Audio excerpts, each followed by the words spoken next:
It's the Church of Jesus Christ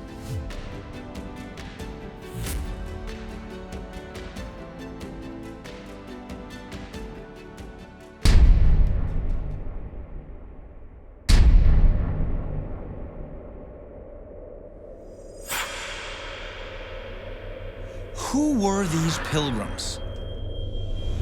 I wanted to learn from them. I wanted to listen to them. And I wanted to find out what made them so unique.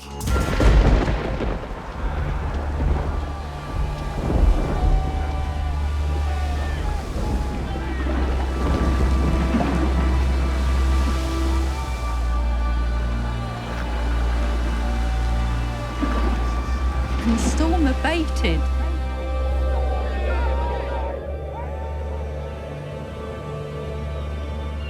This one survived to tell the tale.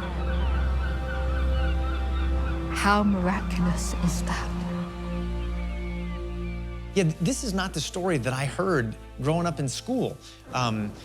Quiet little religious fuddy-duddies scurry out of England with their tail between their legs and come to America not knowing how to plant corn or fend for themselves. No, they actually planned to go somewhere where they could find spiritual freedom so that they could return to England and set their people free with what they were learning. And Holland was the place for that. There was a town called Leiden where they regrouped for 12 years as a congregation.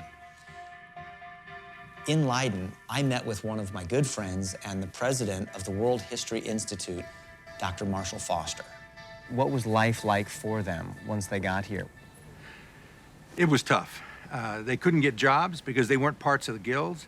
They had to put their children to work many times just to eat and to survive. Then they had to get their wives and children over because the king had kept them behind. And by the time they settled into Leiden in 1609, they were barely surviving. But you know what? They were free. And it was the only place they could have gone in all the world that was not under a tyrant who would kill them. But because of this desperate situation, with no civil order to speak of, to walk into, they had to create a system by which they could all get along so that they didn't kill each other. Because remember, you had not only the pilgrims on the ship, you had other crew members, you had businessmen, and everyone had competing ideas and agendas. And so they had to draft up something of an agreement that says, guys, we need to help each other. We need to clearly set out who we are and why we are here and agree on some rules that we're going to live by. And they made that covenant with God and with one another in a document that is now known as the Mayflower Compact. And they did this while they were still on the boat. What kind of person you have to be, what kind of father you have to be to look your wife and your kids in the eyes and say, we're gonna get on this kind of a boat. I know it's never crossed the Atlantic. I know this doesn't look possible, but we're gonna go because it's worth it. I mean, what kind of character do you have to do something like that with your family? I mean, you're either crazy or you've got courage and you've got faith. These are the real people that founded America. In fact, William Bradford, their governor, said, if we are to lose our lives in this endeavor, at least we know that our cause is just and our cause is honorable. So their perspective was do the right thing over the long haul, and in the long run, God will bless it.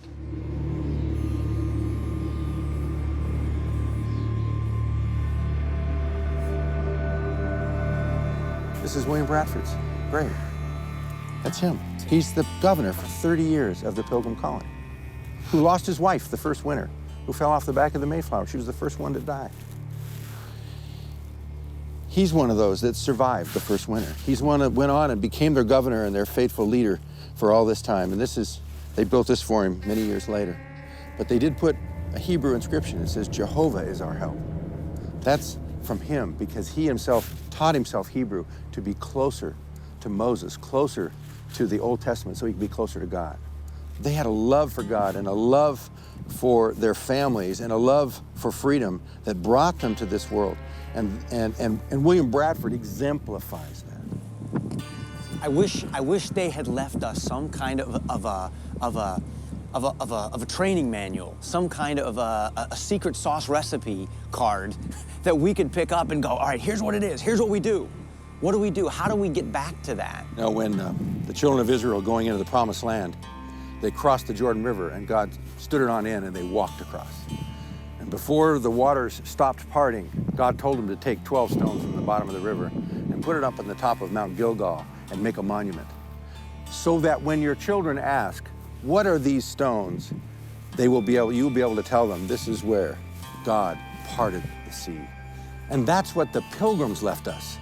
They left us a monument that not only gives tribute to what was accomplished here, but it gives us a specific strategy, a breakout of a blueprint of if we would ever forget what made America great, what made us free, we can go back and follow that strategy, and it's right up on a hill a half mile from here. Right here? Right here.